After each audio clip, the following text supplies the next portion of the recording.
کچھ شک نہیں کہ ہمارے پاس بیڑیاں ہیں اور بڑی زبردست آگ ہے اور گلے میں اٹکنے والا کھانا ہے اور درد دینے والا عذاب ہے۔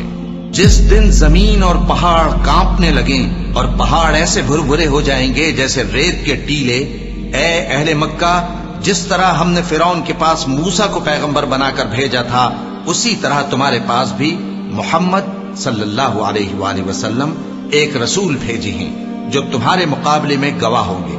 سو فرعون نے ہمارے پیغمبر کا کہا نہ مانا تو ہم نے اس کو بڑے دردناک انداز سے پکڑ لیا۔ اگر تم بھی ان پیغمبر کو نہ مانو گے تو اس دن سے کس طرح بچو گے جو بچوں کو بوڑھا کر دے گا، جس سے آسمان پھٹ جائے گا۔ یہ اس کا وعدہ پورا ہو کر رہے گا۔ یہ قرآن تو نصیحت ہے، سو جو چاہے اپنے پروردگار تک پہنچنے کا راستہ اختیار کر لے۔